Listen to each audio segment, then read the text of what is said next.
ବନ୍ଧୁଗଣ ଆସନ୍ତୁ ଆଜି ଆମେ ମୃଗଶିରା ନକ୍ଷତ୍ର ବିଷୟରେ ଜାଣିବା।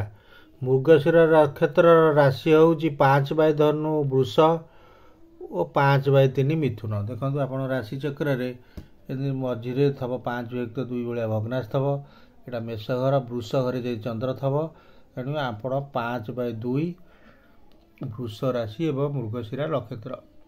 ଯଦି ଦେଖନ୍ତୁ 5/3 ଲେଖା ହେଇଥିବ, ମେଷ ବୃଷ ମିଥୁନ ଘରେ ଯଦି ଚନ୍ଦ୍ର ଥବ, ଜାଣିବା ଆପଣଙ୍କର 5/3 ବା ମିଥୁନ ରାଶି ଏବଂ ମୃଗଶିରା ନକ୍ଷତ୍ର।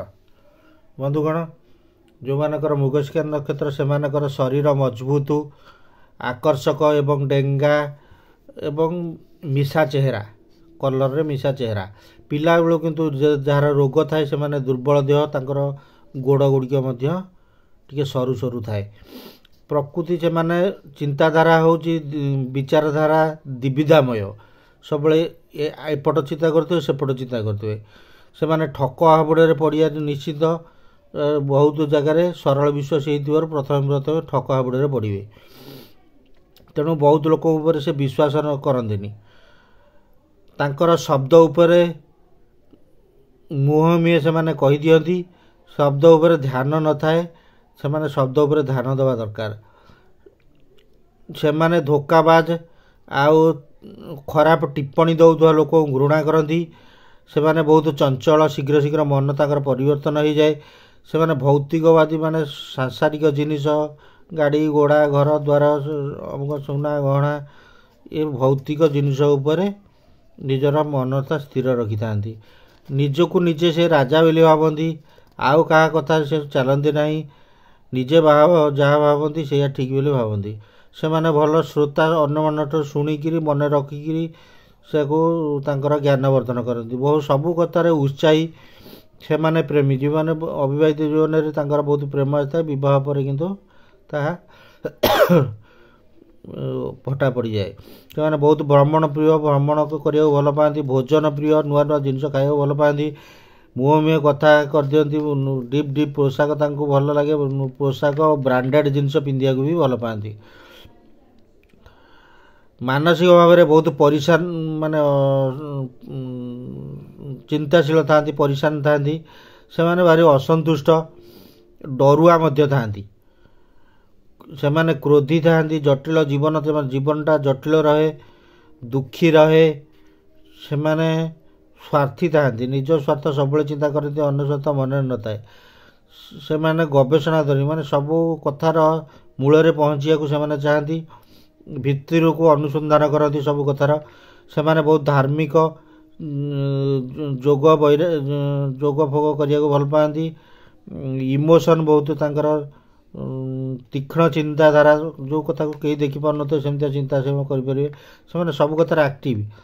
ଲୋକଙ୍କ ସହ ମିଶିବା ସେମାନଙ୍କର ଗୋଟେ ଭଲ ଗୁଣ।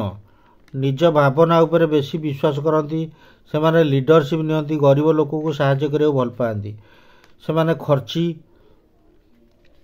ଏବଂ ସେଥିପାଇଁ ଆର୍ଥିକ ଚିନ୍ତା ସେମାନଙ୍କର ବହୁତ ରହେ। ହସକୁରା, ସେମାନେ ରେସ୍ପେକ୍ଟେଡ଼ ହେବାକୁ ଚାହାନ୍ତି ସବୁବେଳେ। ଅନ୍ୟମାନେ ଅସମ୍ମାନ କଲେ ସମ୍ଭାଳି ପାରନ୍ତିନି। ସେମାନେ ମାମଲତକାର ହେଇଥାନ୍ତି। ଯେଉଁଠି ଥାଆନ୍ତି ନିଜ ଇଏରେ ସେମାନେ କାମ କରନ୍ତି। ଅନ୍ୟ କଥାରେ ଚାଲିବା ତାଙ୍କୁ କଷ୍ଟ ଲାଗେ। ସେମାନେ ସାଧୁ ପ୍ରକୃତିର ଏବଂ କୋମଳ ହୃଦୟର ଥାଆନ୍ତି। କିନ୍ତୁ ତାଙ୍କ କଥାରା ଟାଣ ଟାଣ। ସେମାନେ ଯାହାକୁ କହନ୍ତି ସବୁ ଟାଇମ୍ ବାଜିବ ସେମାନଙ୍କ ଦେହରେ। ସେମାନେ ବହୁତ ସନ୍ଦେହୀ। ସେମାନେ ପ୍ରତି କଥାକୁ ବିଜ୍ଞାପନାତ୍ମକ, ମାନେ ପରିସ୍ଫୁଟନ କରନ୍ତି, ଅନ୍ୟ ଆଗରେ ଦେଖେଇ ହୁଅନ୍ତି। ସବୁ କଥାରେ ସେ ଦେଖେଇ ହୁଅନ୍ତି। ସେମାନେ ପରିଶ୍ରମୀ ହେଇଥାନ୍ତି ଏବଂ ଉଚ୍ଚାଭିଳାଷୀ ହେଇଥାନ୍ତି। ବହୁତ ପରିଶ୍ରମ କରନ୍ତି ଜୀବନ ଗଠନରେ, ସାଂସାରିକ ଜୀବନ ପାଇଁ ବହୁତ ପରିଶ୍ରମ କରନ୍ତି ଆଉ ବହୁତ ବଡ଼ ବଡ଼ ଆଶା ଥାଏ। ଅସମ୍ମାନ ଆଉ ଅବହେଳା ଯେଉଁମାନେ କରନ୍ତି ତାଙ୍କୁ, ସେମାନେ ତାଙ୍କୁ ଭାରି ବିରୋଧ କରନ୍ତି। ସେମାନେ ସାଧାରଣତଃ ବିବାହରେ ଚିନ୍ତାଧାରାରେ ତାଙ୍କର ଫରକ ଆସିଥାଏ ସ୍ୱାମୀ ସ୍ତ୍ରୀଙ୍କ ଭିତରେ। ସେମାନଙ୍କର ବିବାହ ବେଳଠୁ କିଛି କେଁ ରହିଥାଏ ଆଉ କମ୍ପ୍ଲେକ୍ସିଟି ଥାଏ। ସ୍ତ୍ରୀ ଆଉ ନିଜ ପାର୍ଟନର ଉପରେ, ମାନେ ସାଂସାରିକ ଜୀବନରେ, ମାନେ ଯେଉଁ ଚାକିରି ହେଉ କି ଅନ୍ୟ ଦେଖିବାକୁ ହେଉ ଯେଉଁଥିରେ ହେଲେ ତାଙ୍କର କମ୍ପ୍ଲେକ୍ସିଟି ରହିଥାଏ ଇଏ ବେଳେ। ମହିଳାମାନେ ମୃଗଶିରା ନକ୍ଷତ୍ର ଜାତ ମହିଳାମାନେ ତୀକ୍ଷ୍ଣ କଥା କହିଥାନ୍ତି, ସ୍ମାର୍ଟ ଥାନ୍ତି, ସେମାନେ ବହୁତ ସ୍ୱାର୍ଥୀ ଥାନ୍ତି, ସେମାନେ ସାମାଜିକ ସେବା କରନ୍ତି, ଆଉ କଳାର ପୂଜାରୀ ଥାନ୍ତି, ଛୁଆ ପ୍ରେମୀ ଥାନ୍ତି, ଧନ ସମ୍ପତ୍ତିର ପ୍ରେମୀ ଥାନ୍ତି, ଧନ ସମ୍ପତ୍ତି ସ୍ୱାମୀଙ୍କର ଧନ ସମ୍ପତ୍ତି ବଢ଼େଇବାରେ ତାଙ୍କୁ ସାହାଯ୍ୟ କରନ୍ତି, ସେମାନେ ବୁଦ୍ଧିମତୀ ଥାନ୍ତି, କମ୍ ପାଠୁଆ ବେଳେବେଳେ ହେଇଥାନ୍ତି। ଯଦି ତାଙ୍କର କିଛି ଅସୁବିଧା ଥାଏ ଗ୍ରହର, ବୃହସ୍ପତି ଗ୍ରହ ଯଦି ଅସୁବିଧା ଥାଏ ପାଠରେ ତାଙ୍କର ଟିକେ କମ୍ ଶିକ୍ଷାଗତ ଯୋଗ୍ୟତା ଥାଏ କିମ୍ବା ଶିକ୍ଷାଗତ ଯୋଗ୍ୟତାରେ ହେବାରେ କଠିନ ହେଇ ଆସେ, ମାନେ ଅସୁବିଧାରେ ପଡ଼ନ୍ତି, ସେମାନେ ଡେରିରେ ହୁଏ। ସେମାନେ ଜଣେ ଜଣେ ପ୍ରେମିକା ଥାନ୍ତି, ବିବାହ ପୂର୍ବରୁ ଭଲ ପାଇଲେ ବି କିନ୍ତୁ ବିବାହ ପରେ ସେମାନେ ସ୍ୱାମୀ ସାଙ୍ଗରେ ଭଲ ସାଂସାରିକ ସଂସାର କରନ୍ତି। ସେମାନେ ମହିଳାମାନେ ରାଗି ସନ୍ଦେହୀ, ସେମାନେ ବ୍ରାଣ୍ଡେଡ଼ ଜିନିଷ ପିନ୍ଧିବାକୁ ଭଲ ପାଆନ୍ତି, ଡୋମିନେଟିଂ ଟାଇପ୍, ତାଙ୍କ ସ୍ୱାମୀକୁ ଅପୋଜିଟିଭ୍ ପାର୍ଟିକି ଡୋମିନେଟ୍ କରିକି ନିଜ ଅଣ୍ଡରରେ ରଖିବାକୁ ଚେଷ୍ଟା କରନ୍ତି।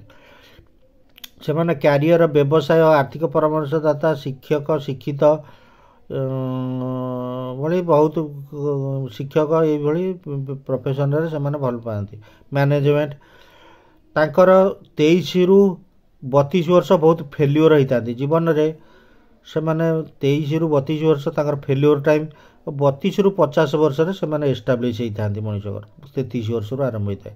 ସେମାନେ କଳାକାର ବି ହେବାର ସମ୍ଭାବନା ଥାଏ, ନହେଲେ ଆର୍ଟ କଲଚରକୁ ଭଲ ପାଆନ୍ତି। ହଜମ ସମସ୍ୟା, ଦୁର୍ଘଟଣା, ଶ୍ୱାସ ସମ୍ବନ୍ଧୀୟ ସମସ୍ୟାରେ ସେମାନେ ପଡ଼ିବାର ସମ୍ଭାବନା ନାହିଁ।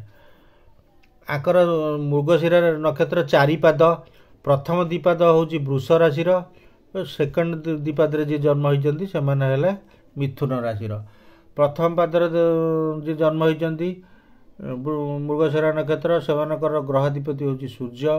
ସୂର୍ଯ୍ୟଙ୍କ ଇଏରେ ଜନ୍ମ ହୋଇଥାନ୍ତି, ସେମାନେ କଳାକାର ହୋଇଥାନ୍ତି, କଳ୍ପନା ପ୍ରେମୀ ହୋଇଥାନ୍ତି, ଗପୁଡ଼ା ହୋଇଥାନ୍ତି। ଦ୍ୱିତୀୟ ପାଦ ଯେଉଁଟାକି ବୃଷ ରାଶିରେ ରହିବ, ସେମାନଙ୍କ ପାଦର ରିଡ଼ିଂର ହେଲା ବୁଧ। ସେମାନେ ସ୍ୱଚ୍ଛ ଚିନ୍ତାଧାରା, ବିଚାର ଶକ୍ତି ଏବଂ କଥା କୁହାଳି ହେଇଥାନ୍ତି, ଲିଡରସିପ୍ କ୍ୱାଲିଟି ବି ତାଙ୍କର ଥାଏ। ତୃତୀୟ ପାଦରେ ଯିଏ ଜନ୍ମ ହୋଇଥାନ୍ତି ସେ ଶୁକ୍ର, ସେମାନେ ବସ୍ତୁବାଦୀ ହେଇଥାନ୍ତି, ଧନୀ ହେଇଥାନ୍ତି, ସାମାଜିକ ଲୋକ ହେଇଥାନ୍ତି, ପ୍ରେମୀ ହେଇଥାନ୍ତି, ଲିଡରସିପ୍ ବି ମଧ୍ୟ ଥାଏ। ଚତୁର୍ଥ ପାଦରେ ଯେଉଁମାନେ ଅଛନ୍ତି ସେମାନେ ଯୁକ୍ତିବାଦୀ, ରାଗିଲେ ଅନିଷ୍ଟକାରୀ, ବୁଦ୍ଧିମାନ ହେଇଥାନ୍ତି, ଲିଡରସିପ୍ କ୍ୱାଲିଟି ମଧ୍ୟ ଥାଏ। ଏଇ ମୃଗଶିରା ନକ୍ଷତ୍ରର ତତ୍ତ୍ୱ ହେଲା ପୃଥିବୀ ତତ୍ତ୍ୱ, ଦିଗ ହେଲା ଦକ୍ଷିଣ ଦିଗ, ଏ ଗ୍ରହ ହେଲା ମଙ୍ଗଳ ଗ୍ରହ, ଲିଡ଼ିଂ ଗ୍ରହର ଦେବତା ହେଉଛନ୍ତି ଚନ୍ଦ୍ର ଏବଂ କାର୍ତ୍ତିକ। ଲିଙ୍ଗ ଏଇ ଗ୍ରହର ହେଉଛି ସ୍ତ୍ରୀଲିଙ୍ଗ। ଅସଙ୍ଗତ ମାନେ ଯାହା ସାଙ୍ଗରେ ପଡ଼ିବନି, ଆଦ୍ରା, ଚିତ୍ରା, ବିଶାଖା, ମୂଳା ନକ୍ଷତ୍ର ସାଙ୍ଗରେ ପଡ଼ିବନି। ରୋହିଣୀ ନକ୍ଷତ୍ର ସାଙ୍ଗରେ ରାଜଜୋଟକ, ଅନ୍ୟ ନକ୍ଷତ୍ର ସାଙ୍ଗରେ କିଛି ପରିମାଣରେ କମ୍ପ୍ରମାଇଜ୍ ହେବ, କିନ୍ତୁ ରୋହିଣୀ ନକ୍ଷତ୍ର ସାଙ୍ଗରେ ରାଜଜୋଟକ ହେବ। ଜନ୍ମ ମହାଦଶାରେ, ମଙ୍ଗଳ ମହାଦଶାରେ ଏମାନଙ୍କର ଜନ୍ମ।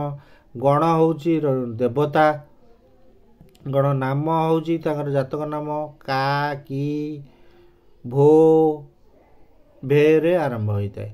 ନାଡ଼ି ହେଉଛି ପିତ୍ତ ନାଡ଼ି। ଶୁଭ ରତ୍ନ ହେଉଛି ପ୍ରବାଳ ରତ୍ନ। ପ୍ରବାଳ ରତ୍ନ ସେମିତି ପିନ୍ଧିବନି।